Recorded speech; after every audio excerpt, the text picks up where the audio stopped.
Now it's going. Yeah. Okay, Proceed. so thanks again, everybody, for coming. And then I will just cut to the chase by starting to introduce today's panelists. And afterwards, we are going to have a short, let's say, panel intro with Marek. And then that introduction will also introduce the premise of the panels. So today we are going to have, after the intro of Marek and me, the first speaker will be Marnie Hughes-Warrington, the professor of history at the University of South Australia and deputy vice chancellor of research and enterprise. She's also honorary professor of history at the Australian National University. And you probably know Marnie from her multiple historiography books. To mention only but a few: History Goes to Movies from 2007, Revisionist History from 2013, History as Wonder, beginning with historiography from 2018, and then Big and Little History, Sizing Up Ethics in Historiography, published together with Anna Martin in 2021. And most recently, a book under contract with Routledge, Machine-Made Histories for the Logic of Historiography, a theme which I believe provides the background of Marnie's talk today too. Then the next speaker will be Espen Ytreberg, professor of media studies at the Department of Media and Communication in Oslo, and PhD coordinator at the Faculty of Humanities at the University of Oslo. And in the last years, he's been running many collaborative projects, one even together with another panelist today, Helge Jordheim, the InSync project at the Center for Advanced Studies in Oslo, 2018 and 19. And most recently, Espen is working on, well, he's working on a lot of things, of which we would single out three. First, a book project with PolitiPress, media events in history. Second, a conceptual history of the health concept in the post-war period, coming out soon, the contributions to the history of concepts. And the project he will be talking about in this session on the near extinction of the great whales, as is based on historical photographs. Then Helge Jordheim, professor of cultural history, with a broad expertise in intellectual history, history of concepts, and theory of history, especially in questions of historical time, and lots of other things actually, which applies also to all panel participants, by the way, an extremely broad scope of interest, which we were hoping will also come to the fore during the panel discussions. So in theory of history circles, Helge is perhaps most known due to his work on multiple temporalities and synchronization, was also addressed in a couple of panels today, not today, but during the conference. And there's, of course, I already mentioned the joint project with Espen earlier. He has published books on 18th century German political novels, on the concept of civilization and the world, on universal history. He delivered the Kosarak lecture in Bielefeld not so long ago. And in the last years, he's been leading the large-scale Lifetimes research project in Oslo, which again will provide the background of his talk today. And there is also Marek and me, and we are going to start with a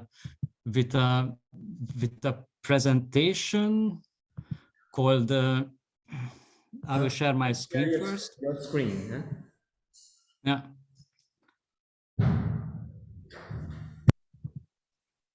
All right. Are you seeing the screen now? Yes, yes, we see. Maybe okay. So as you see, yeah, it's in presentation mode. So I will start the presentation. We are going to present with Marek. For you, it will look like I start to talk, and at some point my voice will change to Marek. But I will sort of manage the slides. So there might be some slight synchronization issues. We will see how that works. So as you see, the title of the presentation is The New Sattelzeit. That might be a bit disappointing after the discussion we just had with Eugenia about it in the previous panel. But let's just then start with the premise of this panel, a very conventional introduction.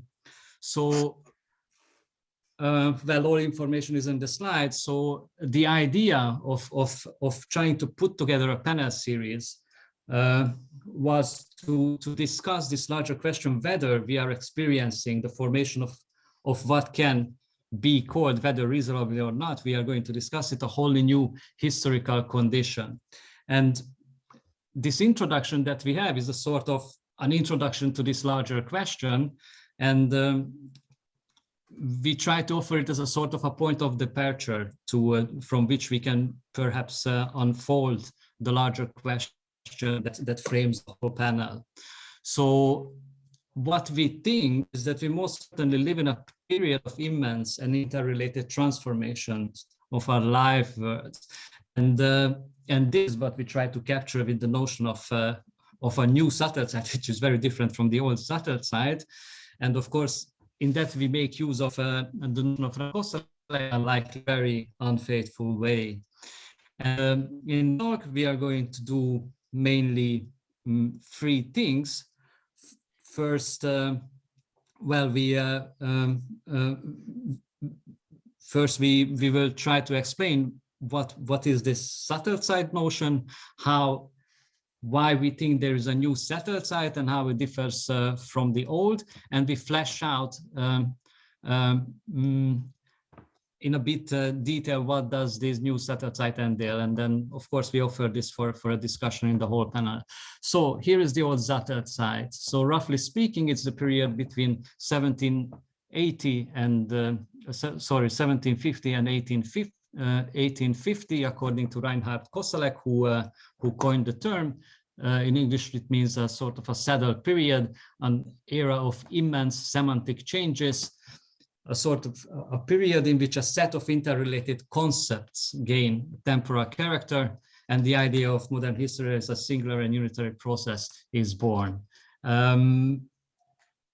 This temporalization of concepts, or old concepts gaining new temporal meanings, or new concepts of a temporal character being born, it's to illustrate it with a few examples. I singled out the notions of revolution and utopia.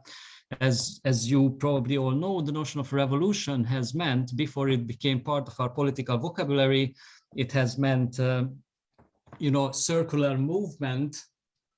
And as to the notion of utopia, it referred to a spatial concept, something that was stumbled upon through a journey to faraway lands, and of course some idea of society and so on.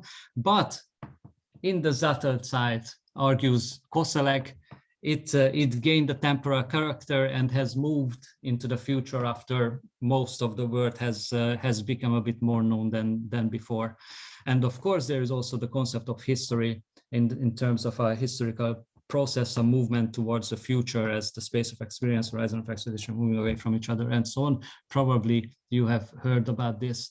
But what matters for us is really less this notion of the old Sattelzeit, but the question whether there is something like, or whether we experience another Sattelzeit period.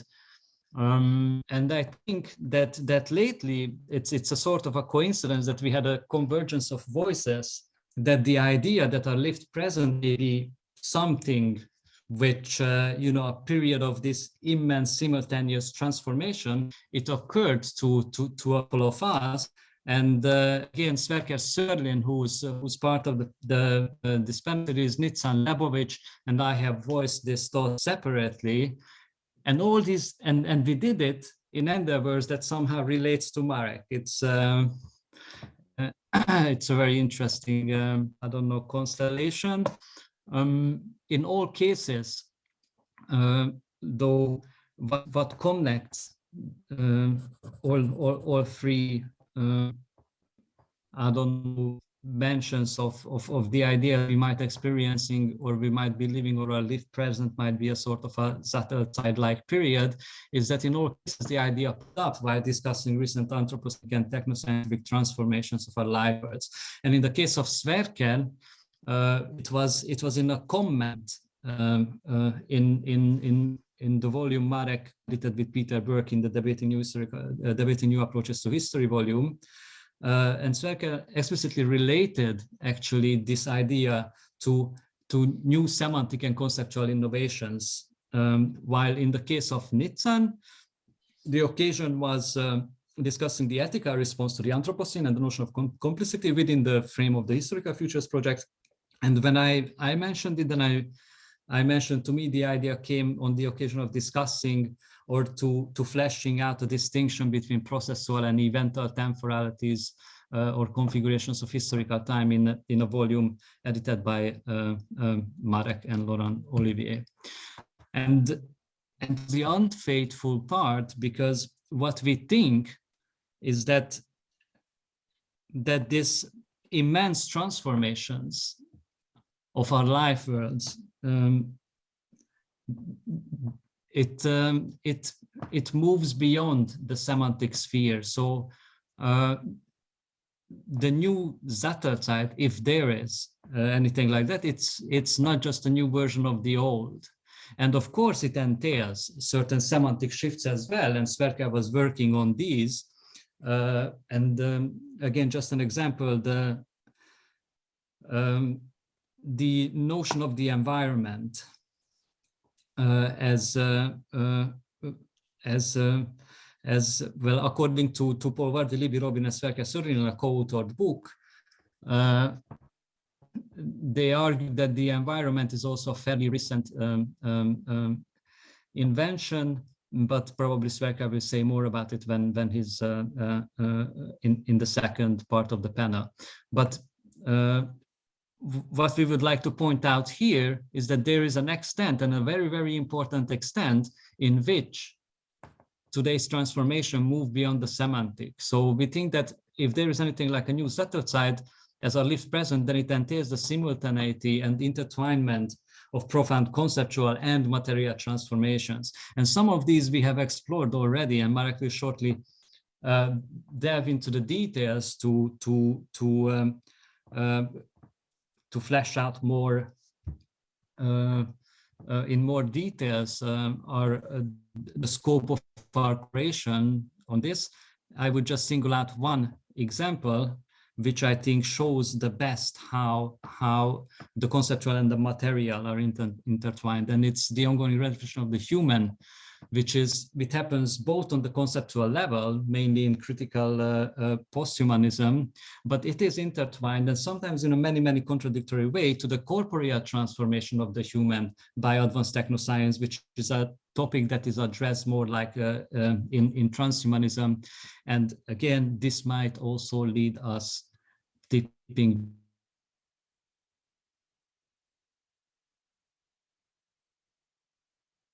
human, and this is the point that we take over. Yeah, thank you, Zoltán.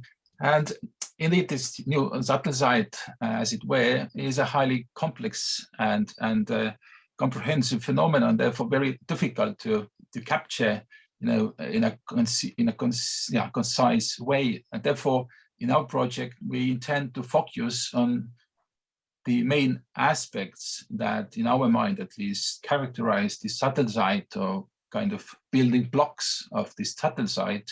And we have indeed already discussed some of these facets in previous joint articles, so I will not dwell long on these.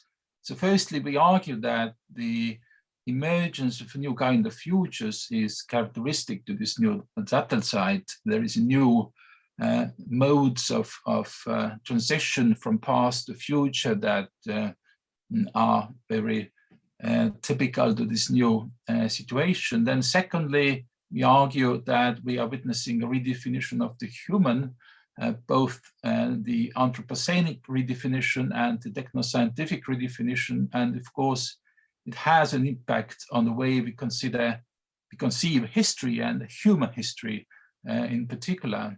Then thirdly, we want to include also the transformations in social political domain in our argument, and we want to elaborate on an idea of universalism without unity, arguing that we should indeed probably return to this a universal understanding of humanity, but only in the biological existential sense, while arguing there is a lack of unity in humanity in the social and political sense. And then fourthly, we argue that the rapid development of digital technology is heavily reshaping our relationship with the past and giving rise to the new phenomenon we call digital historicity. And this all feeds into a redefinition of the very concept of history. And we already started to argue that this new concept, the new notion of history, should be something we call modern human history.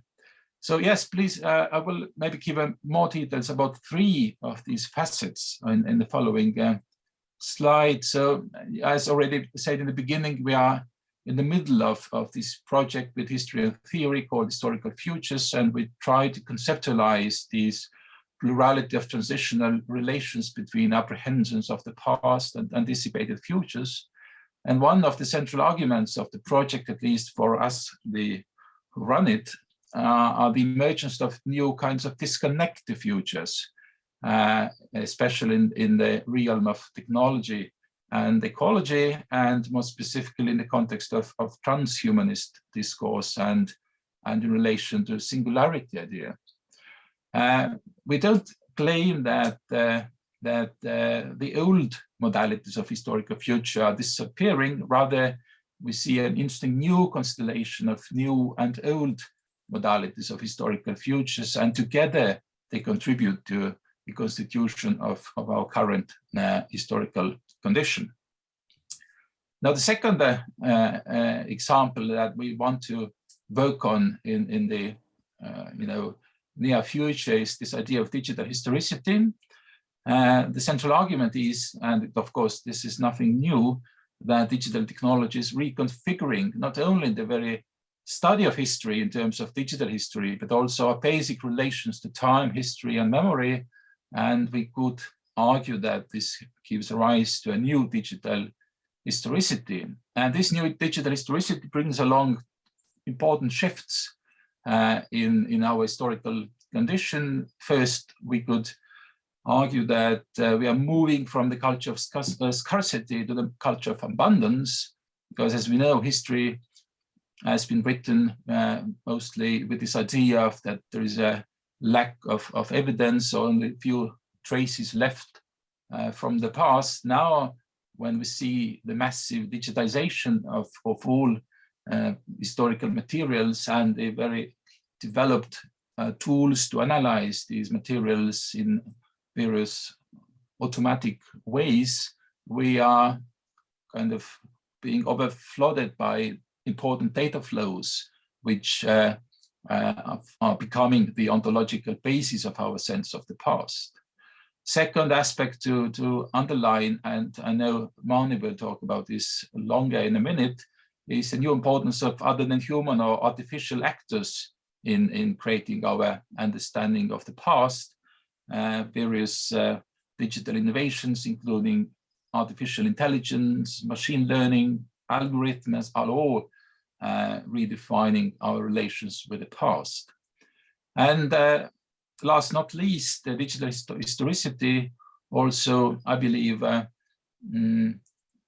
marks a shift from the traditional questions of historical representation to the issues of sensory immersion that redefine history as the real-time experience of the virtually past. And of course, we have in specifically in mind the importance of virtual reality and digital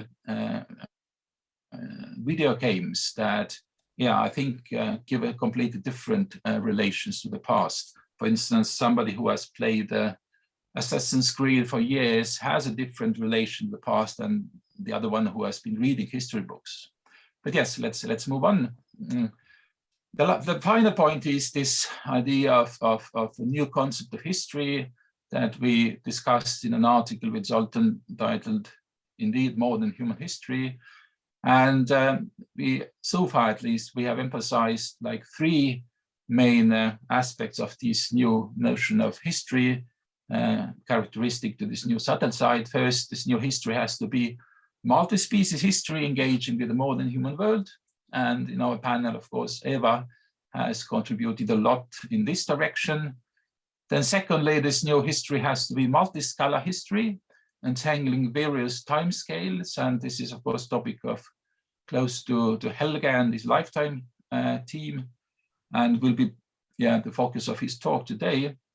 And then there is also a need to elaborate the idea of non-continuous history, departing from linear processual and developmental configurations of historical time. But there's more about this in the article. You have a picture about it. Now, to conclude this introductory talk, we can indeed ask whether this new Sattelzeit is actually a symptom of something even more big, namely something we could call a new historical condition. And we take this concept in a very strict or strong sense of the term, namely as an ontological concept. We understand this historical condition as a conditionality that makes our historical or even our temporal mode of being possible. But again, we don't want to claim that this new historical condition is something completely new, erasing the previous historical condition. Again, we argue that there is an intermingling or a blending of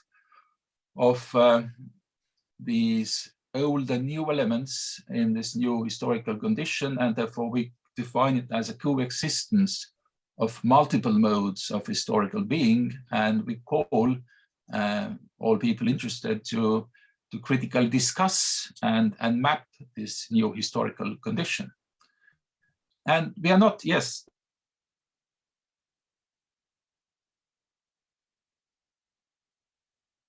the very first one to, even a few years ago, titled "Toward a New Historical Condition" without a question mark.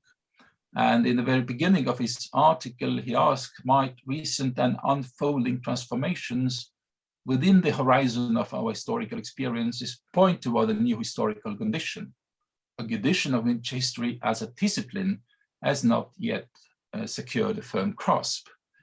And of course, our response is affirmative, it's positive, that indeed, at least with Zoltán, we tend to agree that we could talk about this new historical condition in progress, if you like. But I would say that we are even more radical or more fundamental than Hartog in this article, because the article still remains mostly within the confines of this idea of presentism, and this new historical condition in Hartog's mind is mostly presentist historical condition. But as we try to flesh out in previous examples, we are thinking that this historical condition is something more fundamental, the outcome of some major transformation in our life world. So yes, this is it. Thank you. Yeah. Yes, thank you. And this is what we would try to call for discussing, and then all the presentations will address different aspects, and they, you know, maybe at the end we can come back to a discussion of the technological, the environmental, and the socio-political challenges, whether they hang together in one way or another, and how they relate to each other in the complexity. So yes, thank you.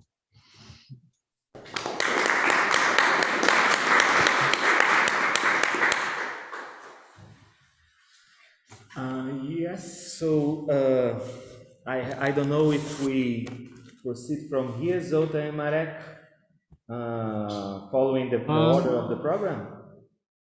Yes, Marnie would be the next one, and we already introduced everybody at the beginning of the panel. So from now on, let's just go with the flow. Okay. Thank you, and I'm going to share screen if that's okay. I'm just going to presentation mode. That's a great segue in the introduction. And apart from those of you in Australia, this is a great panel because I get to say welcome to the future, because I'm actually ahead of most of you, which is kind of ironic, but it's a great segue from the overview presentation, which is fantastic. So thank you. And I want to thank the organisers for being patient, working through the complexities of this, this conference and making it possible for those of us around the world to participate in this way. It actually, I think, is a good demonstration of some of the points we've just been making, that actually we might have moved to a new historical condition just in the very format of the presenting of this conference, which is terrific. I'm going to pick up on just one aspect that's just been talked about this historical condition question mark, or more than human human history is just being framed, and think about artificial history makers. And I'll explain what I'm talking about and why, and I'll try and keep it nice and short. So my opening question is really this perplexing one for most people. Will machines make histories in the future, or are they already making them? And as Daniel knows, we had one author this morning express some frustration around getting a permission for quoting something. And they said in their sentence, "I'm not sure if I'm dealing with a machine or a human." And I thought that was pretty indicative of our age. Am I dealing with a machine or am I dealing with a human? And so that's an important question, not just for us in the room or on the Zoom screen, but for everybody. And an important question for us as a group is, how do we test whether they are making histories and whether these histories are actually good histories? So how would we actually go about interrogating the idea that there is a new condition and grapple and get some grasp upon it? Noting that this idea of machines having to make good histories is a high threshold, because humans can make histories and they don't have to be good. So, if we have a more expansive view, we can sometimes be very, very focused on excellent work and note that there's a lot of work out there that's not very good. And if that's the case, then there's probably machines already making histories. They're not very good either. So that's the first bracket, is this question. Do they make it in future, or are they already making them, or will they never be able to make them to our satisfaction? Bearing in mind that we're using the word good there, which is important and a clue. The second opening idea that I want to put to you is this idea that I think we need to reframe the way we're talking about a lot of these technologies. Then in AI and machine learning, these systems are often talked about as recommendation systems, which is what their function is. The idea is that they do provide predictive text, predictive suggestions. So Amazon tells me that I should buy my own book because they think I'll be interested in my own writing. Gmail will tell me how to finish my sentences.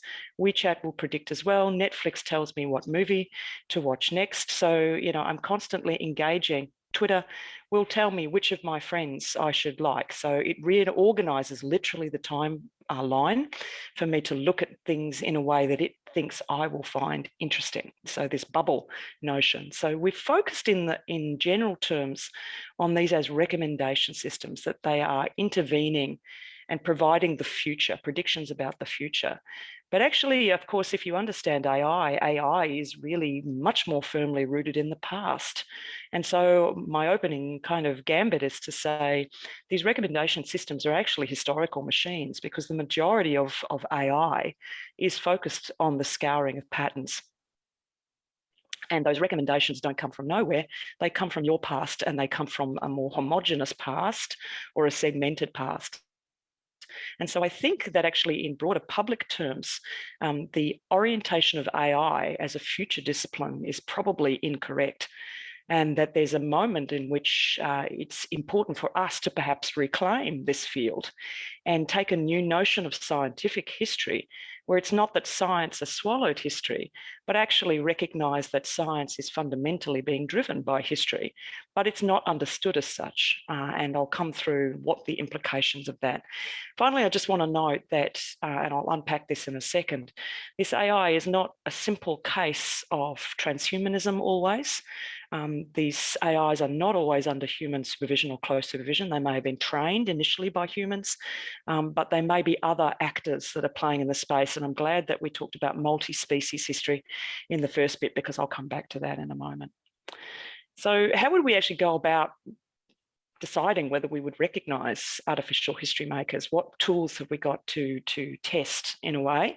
Where we would look, I've thought about it in a few ways and thought there's probably two ways of coming at it, or even more, and I would like the advice of those here today about how to do this. There isn't an agreed test for history, which I think is very important. In my last book, I argued, Anne Martin and I argued, that that's an important ethical stance of the discipline, that there is not a, you don't go into a bookshop and see only one history. That's not a world that we live in. We live in a world of multiple histories, and we can't imagine it otherwise. And the reason for that is it's primarily an ethical reason. But there are actually criteria that we use to talk about good histories, whether those are student assessments, exams, and book prizes, and theses, to judge theses. So we do actually have moments of judgment. which I think are really important for the discipline. And we are able to articulate those criteria more or less well. An important question for us is whether these express distinctive forms of logic or a form of logic or focal forms of logic, or whether they're actually just part of a broader system of logic. And that's an important question for me.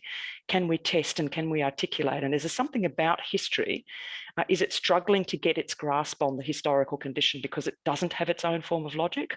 Or is it actually going to come on strong in this age of AI because it does have a distinctive form of logic? And I think this is a really critical question for us to grapple with. Coming at it from another angle, I've gone back and had a look at the Turing test and his paper from 1950 and the imitation game. And an important question that Turing puts to us is to say that as a first step in thinking about recognition and in thinking about the historical condition really for us, can we disregard physical form? And this is an important question for this panel. Are we at the moment where, you know, if we are presented with an email, can we actually tell whether a human made it or whether a machine made it? So physical form of the producer, is this something that we need to grapple with? Are we still hanging on to that in a way? And how could we defend that, or how could we argue against it?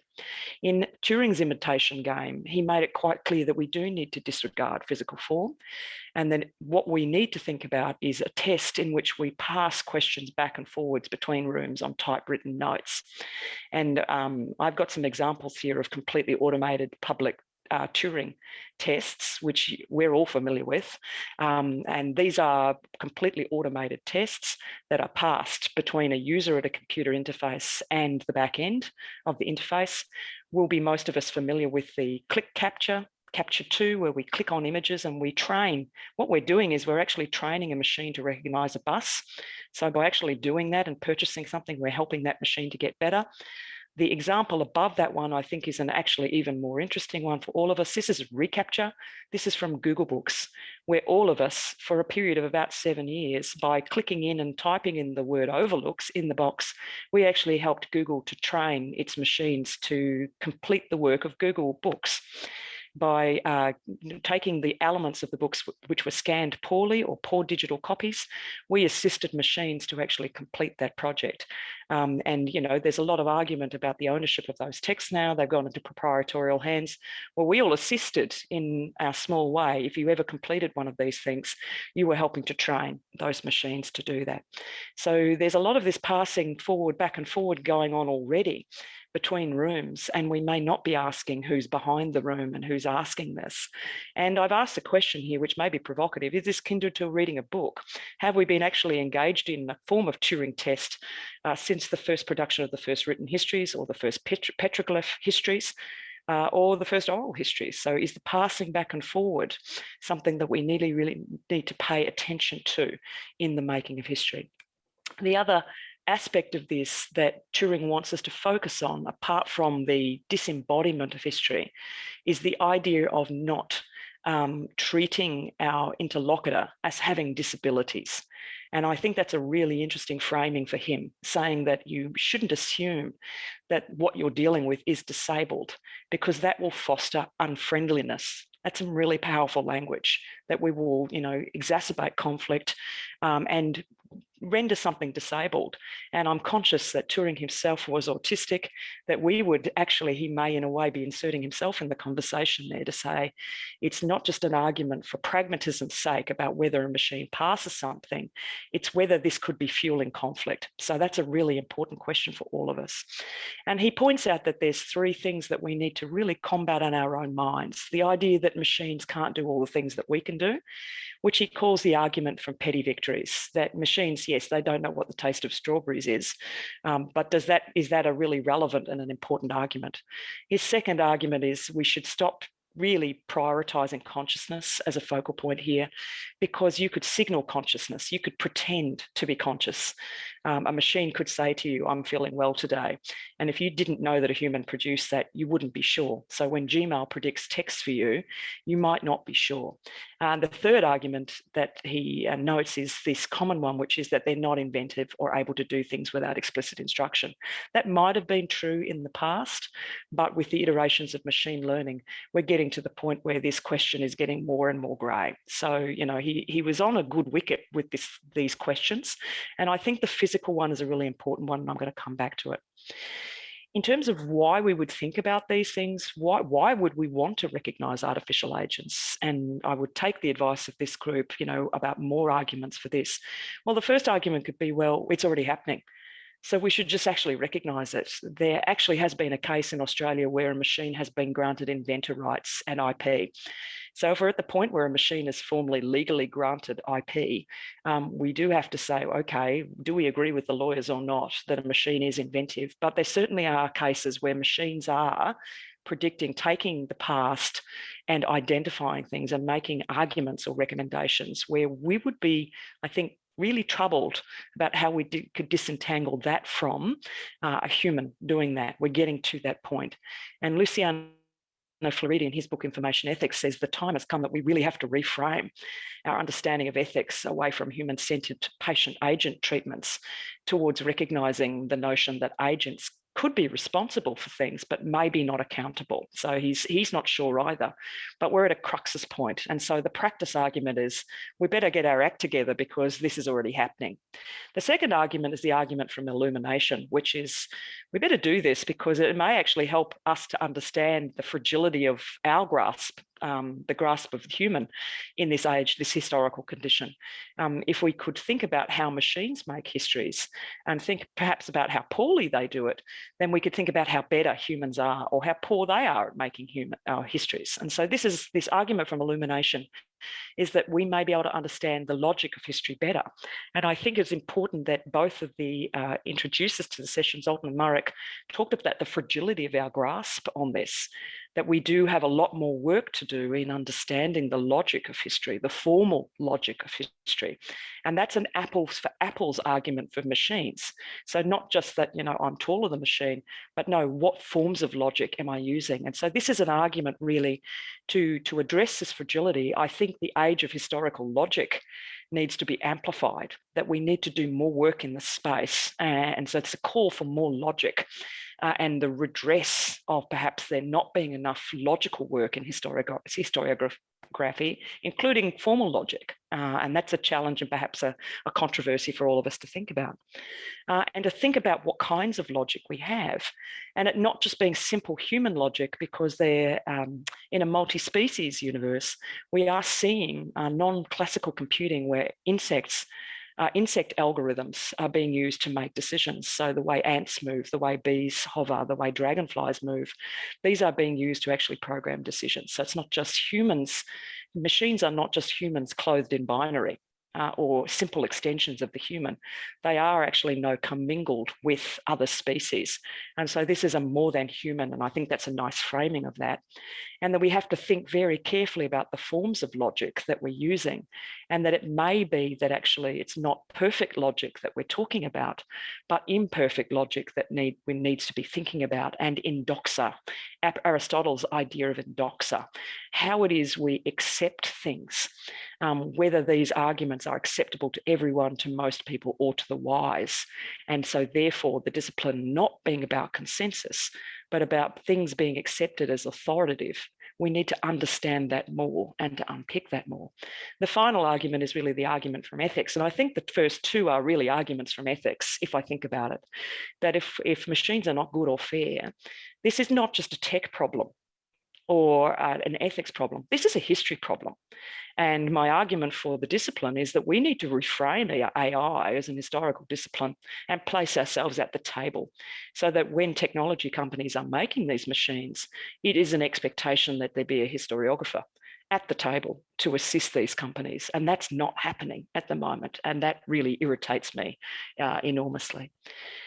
In terms of where am I at with this, I'd like to say, Marek and Zoltán, that I had finished this book, but no, I'm just starting it. And so my approach is really to think about these questions, and I'm engaging in what I flippantly call a TOSH test, moving from a Turing test to a TOSH test. How could we test whether these artificial agents are actually making histories well? Well, how would we even frame the test? So what I've decided to do is to take collections of histories that have won prizes and to think about how it is those books, those histories were determined to be prize-winning histories. They are assumed to be good. And so we take that assumption, they're good. And I'm going to compare those, and I have started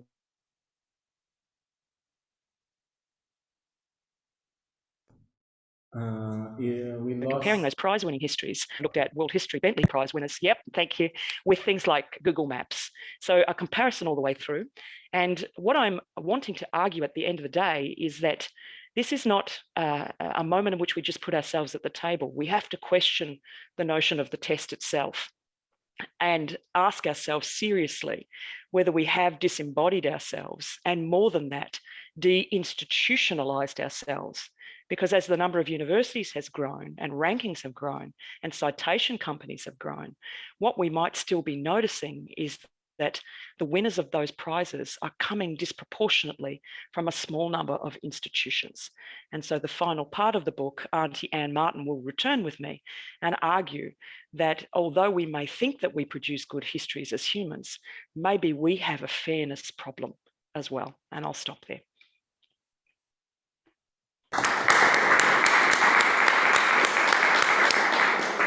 Yes, thank you very much, Marnie. I think the next speaker we'll have is Espen Ytreberg, isn't it? Yes. That's right. Can you hear me all right? Yes. All right. Thanks, guys. I'll just bring forth my PowerPoint. Can you see it all right? Yes, we do.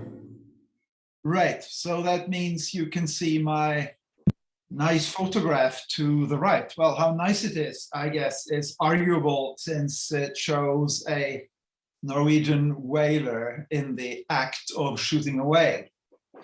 The photograph, at any rate, is quite arresting, and I'll be basing much of what I say on Norwegian historical collections of photography from industrial whaling.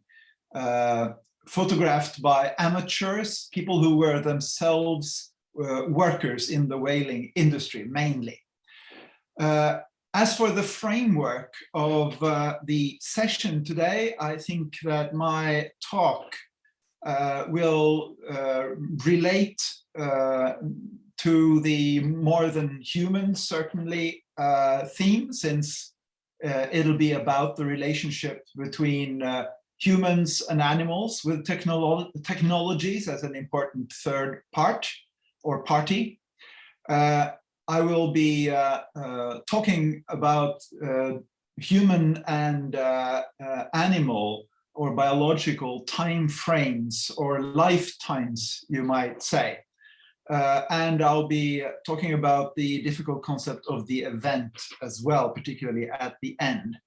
The lifetimes concept will tell you that I do indeed work with Helge Jordheim, under the leading of Helge Jordheim, and together with a lot of other researchers on a joint project, so that this presentation here will, I think, maybe be a kind of a close-up of what we do, whereas what Helge will say after, I believe, is more sort of the whole picture.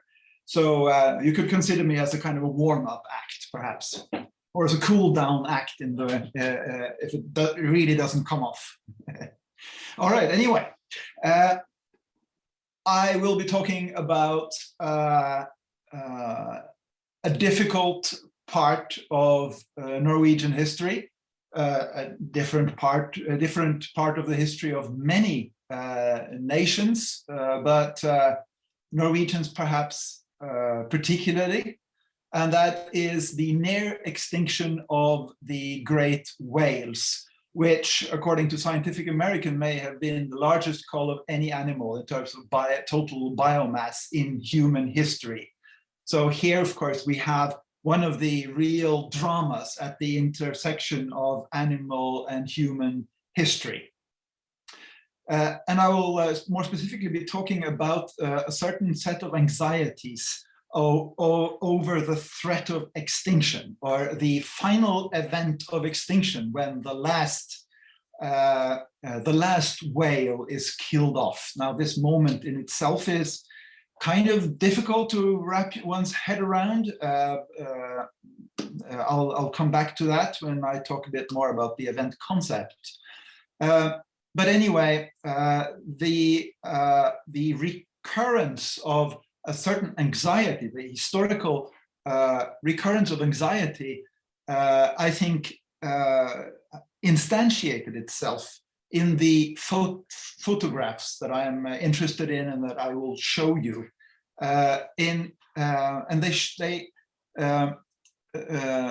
they instantiated themselves, I think, in such a way that many of these photographs, not all of them, but many of them, are about some kind of a reassurance. They are about showing time as something that can be controlled, not as something out of control, as in a gallop towards extinction. So I will talk about these photographs as mainly as reassuring representations, and you could also call them attempts at synchronizing human and animal times in such a way that human dominance over the animal is seen as, well, possibly, as possible and as legitimate. And as I've already said, I'll be basing myself on amateur and institutional photography from Norwegian archives. Very briefly, I'll also be writing a literary non-fiction book about this in Norwegian, at least initially. In parallel, I am writing or trying to write academic articles about this and doing or trying to do academic presentations. Okay. Just very briefly about industrial whaling. Now, this could usefully be said as a marine parallel to the slaughterhouse and meatpacking industries. So what I am talking about is not the heroic earlier days of pre-modern hunting, or even Ahab facing the whale alone. I am talking about the era where whaling became industry. Catching and processing whales became meat industries, tailored for mass market consumption. And we're mainly now talking about oil. Whale catching for meat consumption was important in pre-modern or pre-industrial times, and still is important in some indigenous modes of hunting that still exist. But that's not what almost killed off the whales, the great whales. What almost killed them off was industrial whaling, the mechanization of death, as Siegfried Gideon called it. And this went on from the later 19th century to the 1960s, first in the Arctic, then mainly in the Antarctic, and then sort of in international waters, what's called pelagic whaling. And Norwegians really led the two first phases, although there were a lot of other important actors as well. Latin American ones, for instance, both the Argentinians and the Chileans played important roles, but technological competence particularly was for a long time Norwegian. From the 1960s, there are the various moratoria on commercial whaling, so that commercial whaling is now not possible anymore. And the situation as per today is that some species of the great whales are still threatened by extinction. Some are not even so much anymore, others still are, but it needs to be said that all these species are threatened by the wider spectrum of environmental change and the sixth extinction. So, when I say that Norway has a difficult relationship to its history of industrial whaling, I do not so much mean that the history books say nothing about it, but that they leave the convenient impression, which also exists more generally, I think, in Norwegian contexts, that whaling was a bad thing, but then we found out how bad it was, and then we stopped doing it, which is sort of a not very impressive history of progress, but still a kind of an impression of progress, or at least a progression from ignorance to knowledge and then acting on that knowledge. The thing is, when you look closer at historical discourses about whales and about whaling and about the depletion of stocks, you find that the specter and the anxiety and the problem of extinction was there all the time. Literally just a couple of years after the different industrial phases of whaling gets underway, talk about extinction gets underway as well.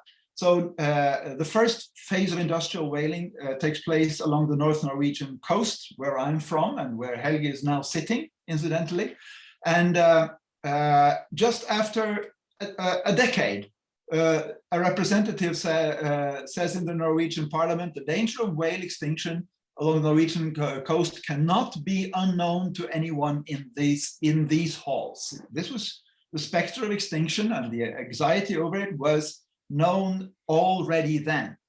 Now, of course, this was extinction mainly in our waters, so to speak, and perhaps not generally or globally, although it's kind of hard to tell.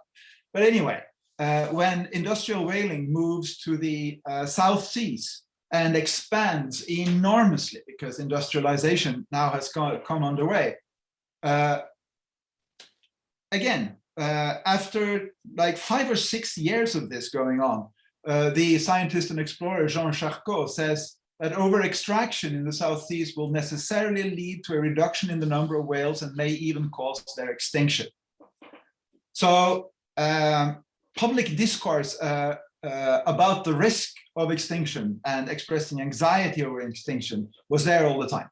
Conversely, at a time in the post-war period where researchers are more or less in effect agree, and most people in the International Whaling Commission in effect agree that extinction has become a great and overhanging possibility. The Norwegian shipping magnate Anders Jahre can still say publicly, the loose assertions about decimation or extinction of the whales mostly come from irresponsible would-be clairvoyants and quasi-scientists. I'm pretty sure he knew better. So the point here is that we're clearly not moving from a situation of ignorance towards knowledge about extinction. The fear of the extinction event was always there. And it is because I came to look at the overall public discourse about extinction in Norway and the almost permanent concern with the looming event of extinction. That is why I came to look at these images, among other, as attempts to reassure. Because the spectral extinction of fear of extinction is, as so many have written well about, it's a fear of time coming out of hand, time sort of coming out of control and grinding to a halt, and a kind of an absolute halt that is almost a horror or an abomination. So many of these photographic images I find to have something reassuring about them, particularly in the way that they show time.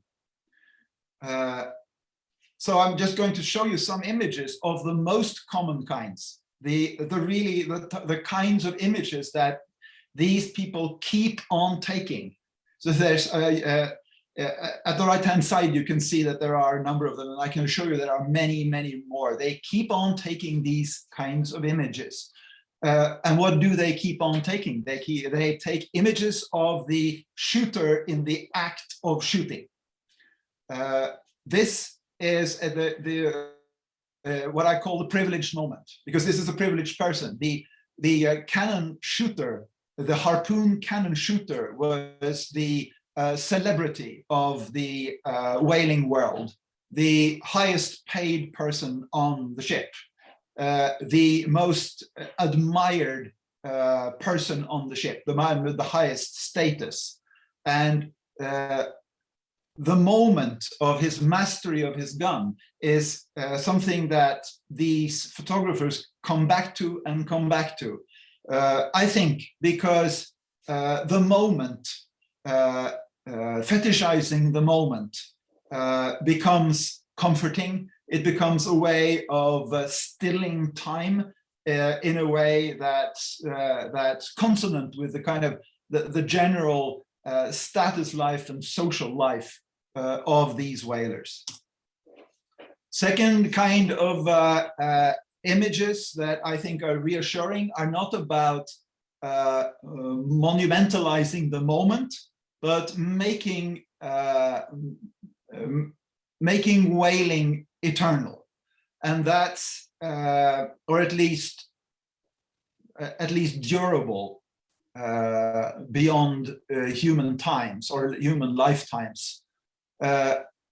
A motif that really recurs is the motif of the jawbone of the whale, which has to be, so to speak, excavated as a part of industrial processing. And in any number of images, these whale jaws become monumental portals. They become a kind of a sculpture, and in the process, they are cleaned, they are painted, they are made into, they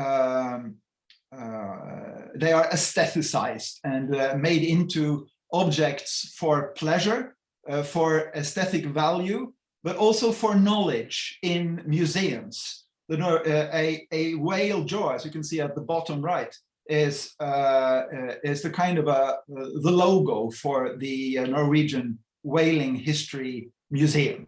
And to the left here, clearly this stage photograph is a photograph of the life of the whalers, or more precisely the upper classes of whaling, the haute bourgeoisie of whaling is who you see here, with their nice bourgeoisie house and the portal to commemorate what they do, what they did, or what they do, and to make it permanent, to make a permanent mark on the landscape, a durable mark, a sort of a guarantor, I think, of lastingness, of eternity, of, again, of stilling. So what we're talking about here is a certain constellation of the moment and of eternity, I think, in order to sort of replace the feeling that time is getting out of hand. Or that, for instance, I think I'll skip this actually for considerations of time. Let me see how I'm doing. Yeah, I better skip that, I think. Yeah. I do need to show you some not reassuring images as well. And I do apologize. Some people find these images unpleasant or even possibly offensive. This here to the left is the everyday situation of a boat. It is the actual environment of whaling, which is almost an environment, the whale being turned into an environment while dead, because it's so enormous, and the remains of it are everywhere. And some of these photographies are photographs of both time and space completely or almost disintegrating.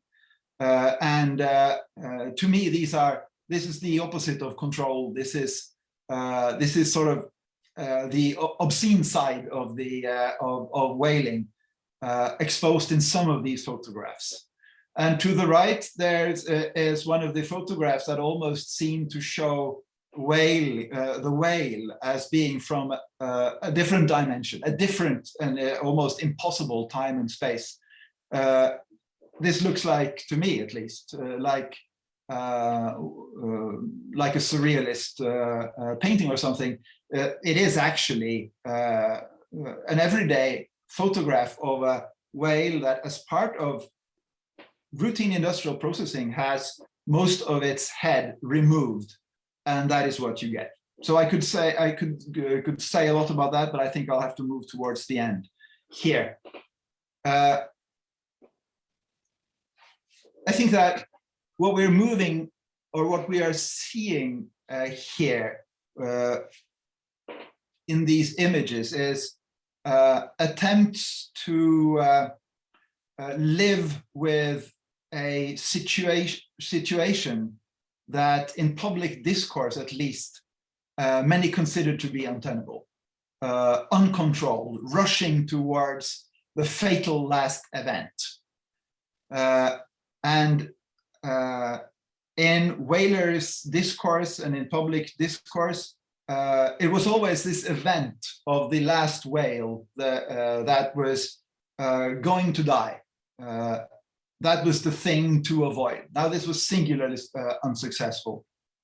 And it is easy, I think, in retrospect, to see that the reason it was unsuccessful was in part that the extinction event was conceived of in a more conventional way that you conceive of large-scale events, which is it has a beginning and an end and then a climax point where the last animal is killed off. Now, extinction studies tells us that extinction doesn't work like that. Extinction is not an event in this sense. It is a process. It's non-linear. It doesn't have necessarily one discernible moment.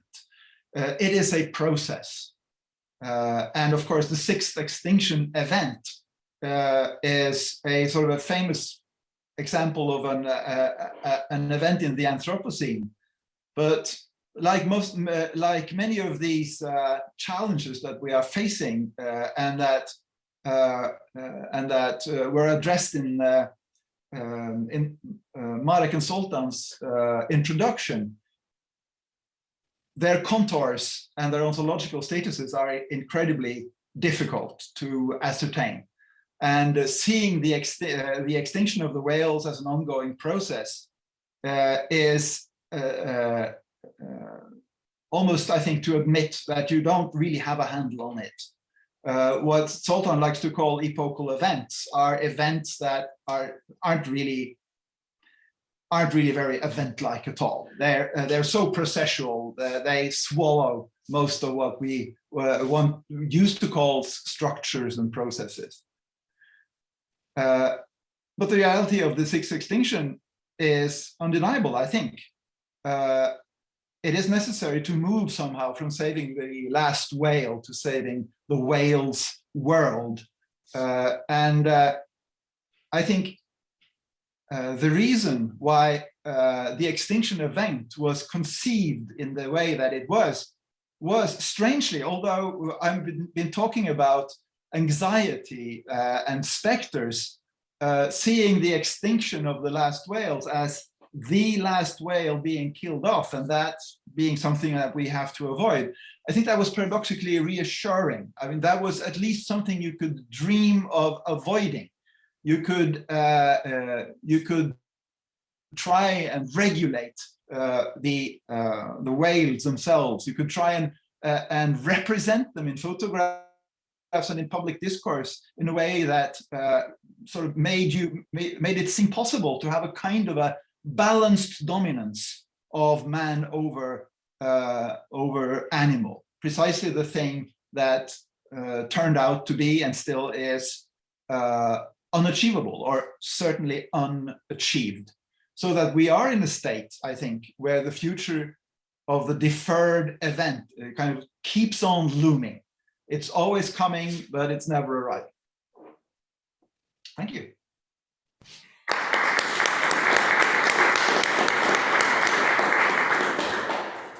Thank you very much, Espen. Well, let's move forward. Now the last speaker today is Helge Jordheim. So you shall begin. Espen, I think you need to stop sharing for me to share. Absolutely.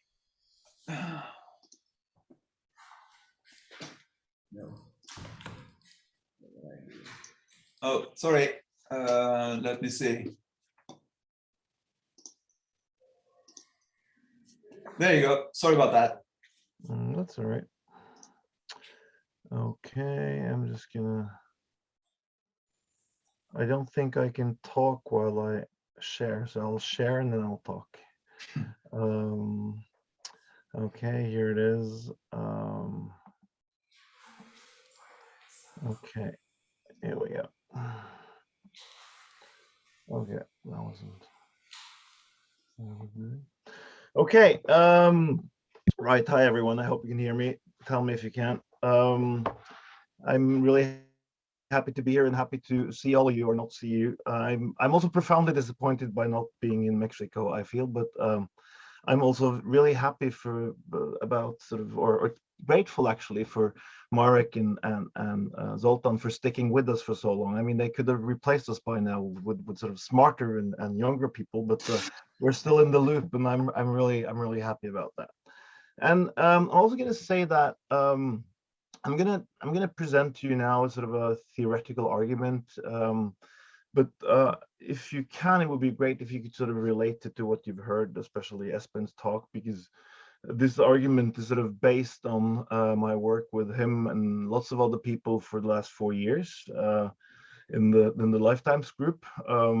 We've just published an article together in the Historical Futures series in History and Theory that was sort of explicitly collective. This is maybe more implicitly collective, but it's still very much a collective work. So you should this should sort of come across to you as kind of polyphonic, even though I'm the one speaking. And I've not to go vastly over time. I have a fairly written thing here, so I'm just gonna go with that. Yeah, this is a sort of an impossibly, ridiculously ambitious title, Beyond Historical Time. At least I had the decency to put a question mark. So I'll see if we get there in the end. And it fits well with where Espen ended. I'm going to start with thinking about events and then see where we go from there. So events like the COVID-19 pandemic, the melting ice caps, the sixth extinction, that was Espen was just referring to, it might not be an event, but the pending hunger disaster on the African continent serve, or should serve, I should say, as prompts for historians to write history in a different way. One question that emerges is, in what time events like these take place?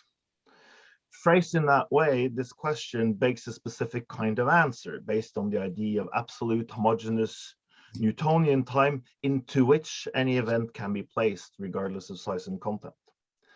An alternative phrasing is found in the works of Newton's contemporary rival, Gottfried Wilhelm Leibniz, who insisted that time is a set of relations that co-emerge and coexist with the things themselves. So not in what time certain events take place, but what kind of time emerges from these events.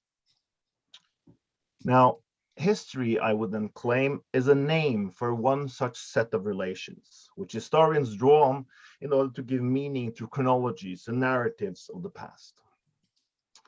And if we accept, as I think we should, that history is emergent from a set of events and the relations between them, events like pandemics and climate emergency, which stand out in complexity, scale, and magnitude, will necessarily have transformative effects on how history is structured, also and not least in temporal terms. None of these events, if that's what they are, fit easily onto traditional timelines, like the one printed at the end of history textbooks, for instance, nor can they easily be factored into cause-effect chains or historiographical narratives about progress, development, or decline, as we just heard from Espen. In general, these events are hard to grasp by means of historical time, since no one can tell exactly when they began or ended, what they include, and with a degree of certainty, talk about what kind of events that precede and succeed them. So prior to the 18th century, history had several measures, scales, standards, including providence, the genealogies of biblical history, alongside the great, mostly catastrophic events of natural history, such as the flood, volcanic eruptions and earthquakes, as well as dynastic histories of rulers, empires, and kingdoms. History then could look like this. This is Carl Friedrich Fulda's map of world history, Karte der Weltgeschichte from 1784. This is the biggest synchronistic table I've encountered. Biblical history, natural history, and political history did not exist as separate historical genres or disciplines, but entered into shifting combination in works ranging from the universal histories of Eusebius and Polybius, as well as Pliny's natural history, to Bede's history of the English people, to Machiavelli's books about the life and reign of Titus Livy, only to mention a few examples. This change, as you all know, I'm telling you what you already know here, in the final third of the 18th century, due to works of historians like Johann Christoph Quatre and August Ludwig Schlözer, godfathers of the German historicist tradition, launched at the University of Göttingen and epitomized in the works of Leopold von Ranke, Gustav Preußen, Friedrich Meinecke. These historians, together with non-German predecessors, contemporaries, and successors such as Jean-Baptiste Vico, Gilles Michelet, and Robin Collingwood, made man the measure of all things in historiography, to use the Protagoras phrase. Now, the most famous illustration for this idea, man as the measure of all things, although in a different context, is undoubtedly Leonardo da Vinci's drawing, The Vitruvian Man, dated to around 1490. We've all seen this around the drawing of a naked man occupying at the same time both a circle and a square are notes from the Architectura by the Roman architect Vitruvius, especially from book 3, in which Vitruvius describes how the proportions of the human body fit exactly into the two most fundamental and perfect geometrical shapes. Ignoring for now both the context and the origin of the drawing, I want to use it as a model for thinking about history in general and the modern regime of historicity, to use Artaud's phrase, in particular. In Leonardo's drawing, one-dimensional reality is subjected to the standard of the human, space measured and mapped out according to the proportions of the human body. In his notes at the top of the drawing, Da Vinci puts it this way, paraphrasing Vitruvius, and I'm going to read this. Vitruvius, the architect, says in his work on architecture that the measurement of man are distributed by nature as follows. That is, that 4 fingers make a palm, 4 palms makes 1 foot, 6 palms make 1 cubit, 4 cubits make a man's height, and 4 cubits make 1 pace, and 24 palms make a man. And these measures are used in buildings. If you open your legs so much as to decrease your height by 1/14 and spread and raise your arms till your middle finger touch the level of the top of your head, you must know that the center of the outspread limbs will be in the navel and the space between the legs will be an equilateral triangle.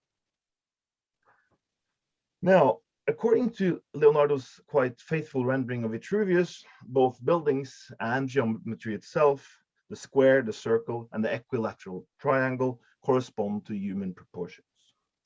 And this is what the drawing is supposed to illustrate. This leads into my question here. Does not history operate in the same way as architecture, only that the dimension of the real onto which the figure of the human is superimposed, it is not space, but time? To understand what happens to history at the same time as Da Vinci made his drawing, let's imagine another Vitruvian man, projected, not into geometrical space, but into chronological time. Of course, this man would not really be Vitruvian at all, but maybe Viconian, Leibnizian, or even somewhat later Herderian. Furthermore, the proportions would not be those of the human body, but of human life. Instead of fingers, palms, feet, arms, and legs, history measures time according to the proportions of human life. These proportions belong to different orders of the real, ontological in terms of birth, death, life stages, and generational shifts, phenomenological in terms of experiences, expectations, memory, and trauma, and pragmatic in terms of actions and events. In other words, in the same way as Leonardo's drawing inserts the human body into geometrical space as the ultimate measure for everything spatial, a similar figure, although somewhat harder to visualize, of human life is inserted into chronological time as the ultimate measure for everything temporal. The name for this particular Vitruvian man, the Vitruvian man of time, would be history. More precisely, the modern concept and experience of history, history with a capital H, or in Koselleck's term, history as collective singular. Now, one obvious example of how human life is superimposed onto time, an example you all know, I'll just start there, is Herde's philosophy of history, pioneered in his long essay Auch eine Philosophie der Geschichte zur Bildung der Menschheit from 1774. In the text and elsewhere, Herder famously organizes and periodizes history according to the ages of man. Mankind, Herder argues, lives its early childhood in the far Orient, the later childhood in the Near Orient, its youth in ancient Greece, before it comes to maturity in Rome. All three, that is, Orientals, Egyptians, and Greeks, belong above and after each other. The Egyptian would not be the Egyptian without being raised as a child in the Orient, and the Greek would not be the Greek without Egyptian school discipline. In this way, I would argue the scope, structure, and the rhythm of human life is superimposed onto the entirety of humanity's existence, according to an analogy between phylogenesis and ontogenesis. In this way, the whole of historical time, as it were, is humanized. The proportions of history are understood as human proportions, time spans, rhythms, and tempi. Another more visual example is presented by the timelines, or rather, in their own terms, the charts of history produced by the English natural philosopher and natural historian Joseph Priestley. And this is the one that you all know. This is a new chart of history from 1769. In reality, this is Priestley's second attempt at capturing the structures of history. And Dan Rosenberg writes beautifully about this. The first was published 5 years earlier and called the Chart of Biography. The map covers a vast time span from 1200 BC to 1800 AD and includes 2,000 names, each represented by a line marking the duration of that particular human life. In this way, the Spatium Historicum, that was the name they used in the synchronistic table in the early modern period, comes into being through these human lives, which Priestley later will fill with nations, peoples, cultures, and events. So this is time as an emergent property of human life, of 2,000 human lives, as it were, thus lifetimes. Another more phenomenological version of this superimposition of human lives into history features prominently in the work of Koselleck. In his probably most famous essay to date, he completes a phenomenological and anthropological turn by which the temporal dimensions of past and future are replaced by their phenomenological equivalents, the past by Erfahrungsraum, space of experience, the future by Erwartungshorizont, horizon of expectation. The turn itself, as you know, is anticipated by Augustine in the 11th book of the Confessions, when he insists that time only exists in the human mind as memory, contemplation, and expectation. However, as Augustine frames his temporal deduction with the history of Genesis, Koselleck does not allow for any other temporal dimension beyond event and experience. By this move, time itself is absolutely absorbed in the anthropological, in the world of the human. Whereas concepts of past and future could give room for durations and speed that are non-proportional with the human, space of experience and horizon of expectation subjects all of history to human standards in a Kantian sense. All past is predicated on experience, all future on expectation. As Koselleck puts this in the same essay, there is no history that could be constituted independently of the experiences and expectations of active human agents. And he continues, accordingly, these two categories are indicative of a general human condition. One could say that they indicate an anthropological condition without which history is neither possible nor conceivable. The conditions of possibility of real history are, at the same time, conditions of its cognition. Experience and expectations are two categories appropriate for the treatment of historical time because of the way that they embody past and future. In this way, Koselleck again superimposes human life in an ontological, phenomenological, and indeed pragmatic sense onto the entangled heterogeneous web of time to turn it into history, capital H. In the introduction to the multi-volume Lexicon of Begriffsgeschichte, he suggests a figure to rival Da Vinci's Vitruvian Man, the Roman god of time, Janus, who is also the god of beginnings, endings, traditions, and passages, featuring in frames, gates, and doorways, recognizable by his two faces, one in each direction.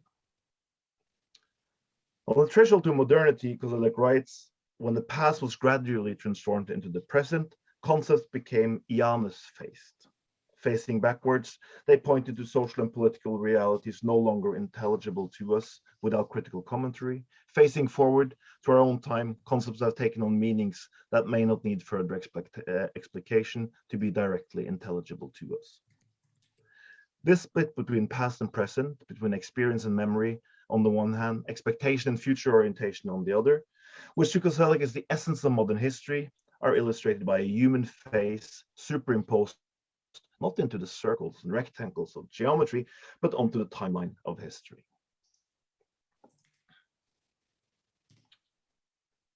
Now, in these and related texts, Koselleck builds on a deeply anthropocentric theory of history, by which time is systematically adapted to human measures and standard.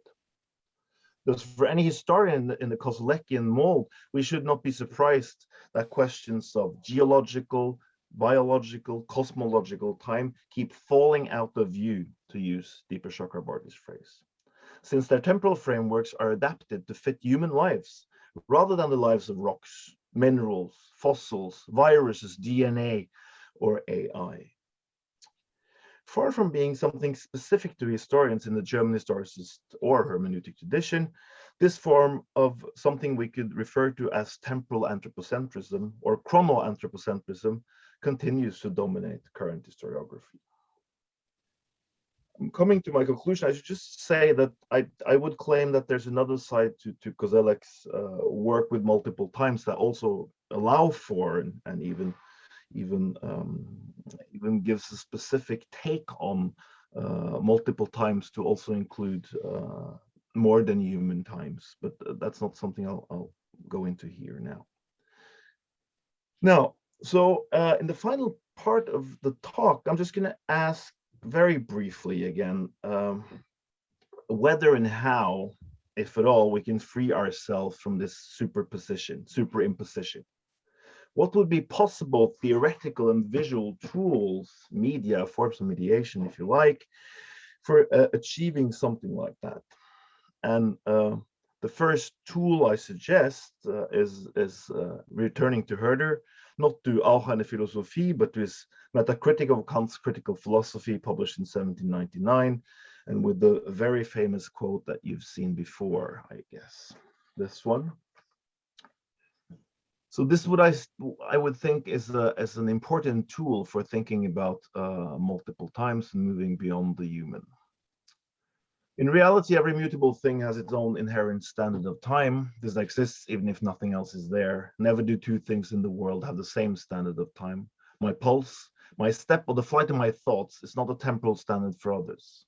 The flow of a river, the growth of a tree is not the temporal standard for all rivers, trees, and plants. Lifetimes of elephants and of the most ephemeral are very different from each other. And how different aren't the temporal standards in all planets? In other words, there are, one can say it earnestly and courageously, in the universe at any time, innumerable different times.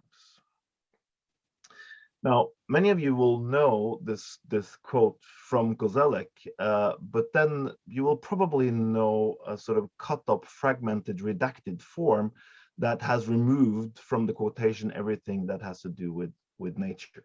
So all the middle part.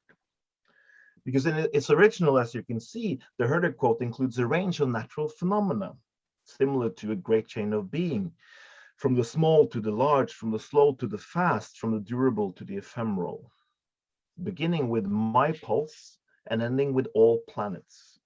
Herder's three sentences cover more or less the entire scale of nature, the scala naturae. From the mineral kingdom of the rivers, the plant kingdom of the trees, the animal kingdom of the elephants, including the human. All these kingdoms are conceived in terms of relative differences on a scale, or rather on two scales. The life scale, the scala natura, and a time scale spanning from short to long, from fast to slow. In combination, time scales and life scales form what I, with a term from the same Herder quote, then will call lifetimes. That also sort of gave the idea for the project that we were working on for the last 4 years. To conclude then,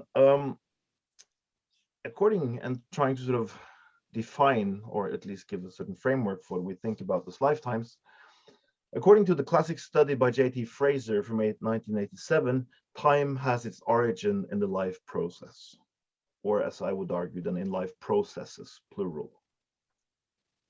Almost 200 years earlier, as we've seen, Hadda linked the plurality of times to the plurality of life forms. Multiple times imply multiple realities, or in the more current idiom, I guess, multiple ontologies. Inspired by Herder and the 18th century natural history, the concept of lifetimes links scales of time to scales of life. The aim is to explore how lifetimes form through the entanglement and synchronization of various time scales and life scales, and how they change our experiences, our practices, and our orders of knowledge. Thus, the distinction between natural and historical time is replaced by a continuity of scales. Scales of time span from the 15-minute life cycles of microbes to the 4-year cycles of elections and political power, through to the millions and billions of years of geological timescales. Scales of life, on the other hand, span from the non-life of minerals to the non-human life of microbes and bacteria to human life in societies. In general, timescale refers to durations and quantities of time, often of a specific kind. For example, the geologic timescale goes back approximately 4.6 billion years to the formation of the Earth, and thus differs radically from the human timescale that covers periods of centuries, decades, or even less. The concept of life scale, on the other hand, is handed down from Aristotelian biology and the medieval scala naturae, pointing out the continuity of natural phenomena, from rocks and plants to humans and back, but without the cutoff point on the way down, after which nature no longer matters for the production of times we live by. Lifetimes emerge when these timescales and life scales combine to form specific temporal patterns, with their own intervals, duration, rhythms, and speeds. Entanglements of these lifetimes in human natural continuum, I suggest then, would replace history as the basis for producing new knowledge about pasts, presents, and futures in terms of new natural histories. Thank you for listening. Looking forward to the discussion. Thank you very much, Helge. Yes, I will just remove spotlight on you. Zoltán and Marek, I suggest that we may start doing the round of questions, unless you want to say something before.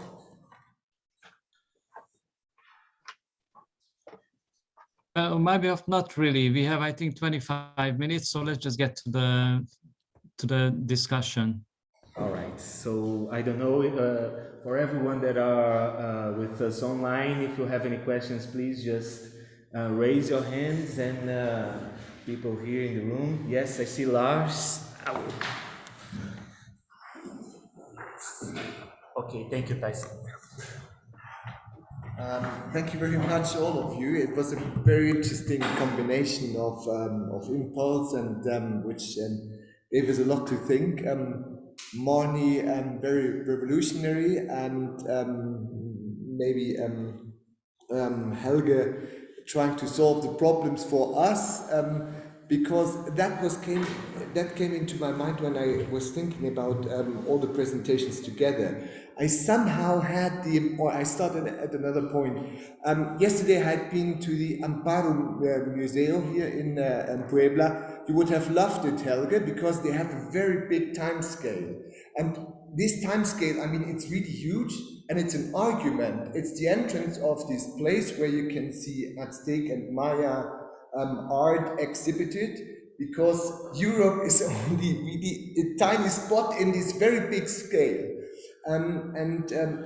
What came immediately in my mind when I saw this was to secure what will be seen after you have perceived the time scale, that this has a right on its own. And somehow I asked myself, what is the political issue, for instance, in Helge's talk? Maybe it is, or as at least I understood it like this, that if you talk about multiple time scales, that in an age of machine taking over, Marnie, there might be a little space for us as humans. Is that what you somehow fear or expect or help us to get into? Thank you, Lars. To have at least a little space for us poor humans. Maybe we can catch 2 or 3 questions before the answers, right? I see Stephen Tanaka has raised his hands, and then everyone else. So please, Stephen, go and you may proceed. I think, I guess I'm on. So my question is to try and get Helge and Marnie to talk to each other. When I was directing the Center for Humanities at my institution and trying to engage with exactly your hope, Marnie, it is always running into an epistemological, probably an ontological divide, where to ask questions about the cleaning of data, to suggest that mechanical time is not the way that humans operate. I was greeted by glassy-eyed eyes. It's just like, oh, you're a humanist, you just don't understand science. And one of my frustrations about history is that, and I've never really understood this, and it is basically what Helge is talking about, is that history is using a time system for mechanical processes applied to biological systems. And Helge's bringing that back as an attempt.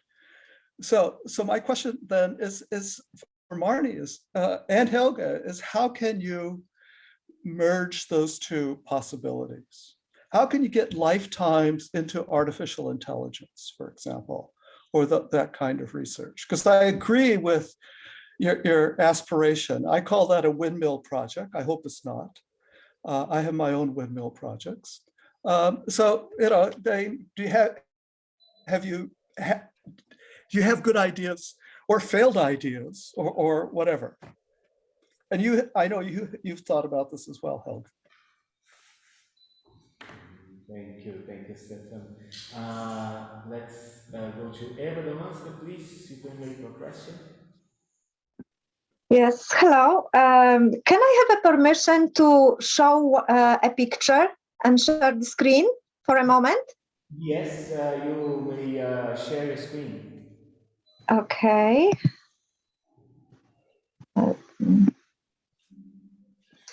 Okay, my question goes to Helge and to Espen. As you see, there are very different varieties of Vitruvius man. And one, Vitruvius man actually is one of the main symbol of all our old anthropocentric beliefs. And we can talk about, what would happen to all the argument if we will put a woman in the middle, a person who is disabled, a cyborg, or an animal. So that would be my question. If your argument might be sustained, if we fill the Vitruvian picture with different image of human being, not necessarily a man in the middle age and looks healthy, with a different image or even an image of an animal.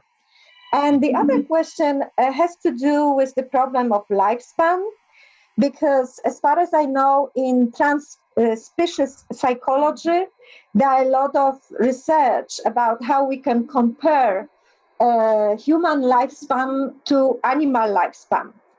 And my question is, because Espen was talking about, researching lifetime of a human being and an animal, and this is especially interesting for whales, which are longer. They have longer lives, like around 200 years. While Helge was referring to Herder, who was talking about incomparability of lifespan of a human being and an animal, and he mentioned elephant. Well, an African elephant lives around 100 years. I think it's quite comparable. So my question is, how, in case of Espen, your research on whales might somehow inform our understanding of a possibility to compare animal lifespan, I'm speaking about mammals, of course, and human lifespan, and how this classics like Herder might be actually not relevant to compare contemporary research, which are very extensive in animal psychology, in ethology, and so on and so forth. Thank you. Thank you, Eva. Well, we should just follow the same order of the presentations, and then we have another round of questions. So maybe Marnie can begin, please. Thank you very much. What great questions for the panel, and thank you everyone. I'm actually very jealous looking at the people in the room in Mexico too. You've all got short sleeve shirts on, so greetings to some familiar faces there. And this framing of the idea of a time system for the mechanical to the biological, I think, is something that is a really intriguing idea that we could perhaps look in a bit more detail. I do wonder about the kind of implied causality in that, and I want to reframe it and ask whether we're actually talking not about a time system, but a logic system, or logics, or folk logics. There's a much more fundamental question going on here, whether the mechanical is actually a logic or forms of logic. And the really big question for me is whether there's a particularity around historical logic, or whether it's actually just a broader form of logic. So is there actually a discipline called history, or is it actually just a broader logic that expresses historicality in those spaces? So I'm more interested in the logic that it might express itself in a time system, or the metaphysics that might express itself in a time system, whether that it's not for the mechanical, but it might be the mechanical, right? So not for it, but is. And whether that's to the biological, I'm not sure about that either, because non-classical computing and the use of biological logics, so ants and dragonflies, means that maybe the biological non-human is actually shaping the logic of the mechanical. So you've given me just this really rich thought. And yes, maybe it is a windmill project. And thank you for describing it as revolutionary in a way. But it's all a bit of a drumbeat and a call back to a couple of things, two simple arguments. The first is, can we imagine a world in which we actually understand AI as an historical discipline? Is that our ambition? And if that is our ambition, could we please bring our minds to this? And actually, the secondary part of that is, has there been an under focus in more formal logic in historiography that would enable us to do that? So could we reposition logic in that time system for mechanical to biological, and just stop there for a moment and think about that? Now, that may sound a bit obscure, but those are the two things that I'm really wanting to position as peg points for the project. And Helge, I'd love to hear from you on this. Yes. Thank you. Espen, you shall want to react? Yeah, sure. Great question from Eva Domanska, and I loved her Vitruvian cat and her Vitruvian dog, which sort of quickly passed over the screen there. I guess if we follow kind of a Herder thought, I guess the Vitruvian man and the Vitruvian cat and dog should be alongside each other, and they should have each their circles, and perhaps the circles should intersect, and maybe Helge has a framework for that. I think I'll just limit myself to say that for me, it's like in my case, with my whalers, it's like they are Vitruvian men of the kind that you see in classical art that are trampling animals underfoot while they are outstretched and performing the measure of all things. The whalers' images I'm sad that I didn't show more images that clearly show whalers interacting in a way with whales, because there's a whole genre of images where the whalers stand on whales and sort of tread them underfoot, and a curious subcategory where they actually sort of inhabit the empty space of the hollowed out whale. So there's a whole iconography of whale-human interaction where always, or almost always, the whaler is staged as dominant, staged as yardstick, staged as the measure of things, but always in interaction with this whale, which presents various kinds of problems, partly in scalar terms because it is so huge. There are so many strange inversions going on visually with the size of it. And just very briefly, also, the whale is also a puzzle and very hard to contain because it lives so long, as you mentioned. Indeed, it was always a major problem in the conservation of the great whales, that it was never understood how slowly they breed. It was always thought that they bred a lot quicker than they did, or at least until the post-war era. And that led to great overestimations of how many there were of them. Now that was kind of convenience played into this, but also the sheer cognitive stretch of dealing with the temporality of whale times, as well as whale dimensions. Yes, thank you, Espen. Elvis, please.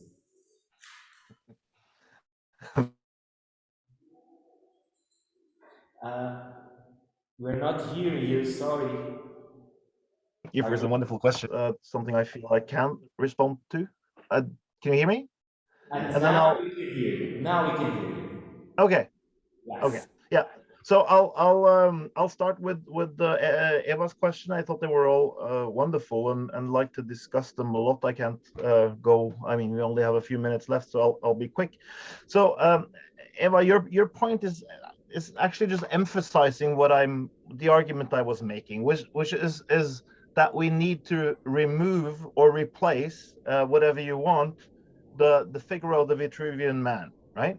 And my suggestion was that there is we know about the Vitruvian man as a figure of space. My suggestion was that implicitly history has a Vitruvian man of time inherent in it, and to be able to free history from anthropocentrism, we can think of that as a move of removing or replacing the Vitruvian man.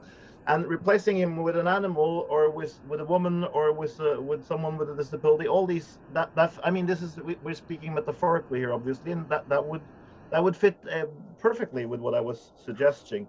The question of comparability is interesting, I think. I mean, of course, we can compare human life and elephant life if we're interested in how long they last. I mean, we have chronology still, and we have ages still. So the question is, are there other standards of comparison that are more interesting? I'm not saying that we're going to go all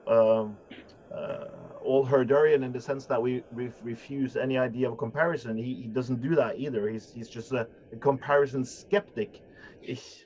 Ich möchte nicht vergleichen, as he always says when he writes his books, right? So he's not, he does it, he still does it. So I think that's what the question he asks. Okay, if we're stuck in this practice of comparison, and the Bielefeld people in the crowd will know all about this. So how do we go about doing this? And chronology might not be just accepting chronology as a standard, as Stefan will know also, might not be the way.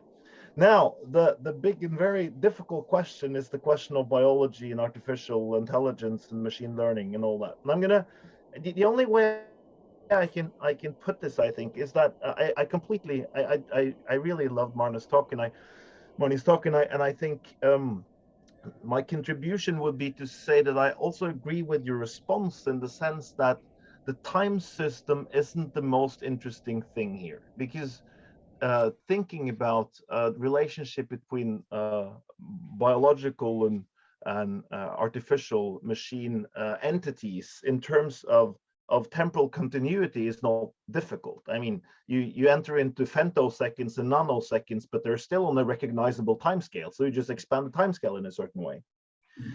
So that's not, the difficulty has to do with the other kind of scaling, right? What I call life scales, and then in that sense, in the term life in itself, and I mean, this is the problem has been the problem in our project also all along, that how closely can we meaningfully link questions of time to questions of life, and that's when Marnie's point about logic comes in. I think what I could imagine here, that what we're really talking about is a combination of timescales with logic, with different logics. So instead of thinking in terms of life scales, we can think of scalar logics that would take us from biology and into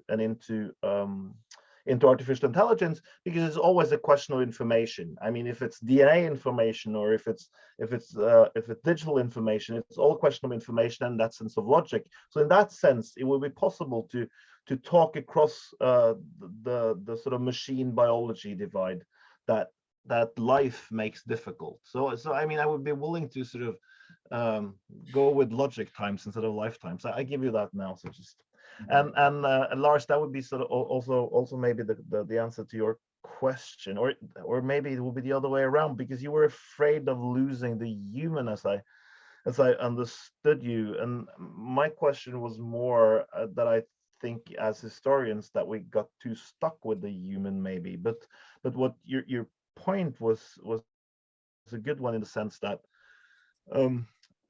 different forms of indigenous temporal experiences and would come into this, and would also be a way of deconstructing the Vitruvian man of time and replacing him, I think.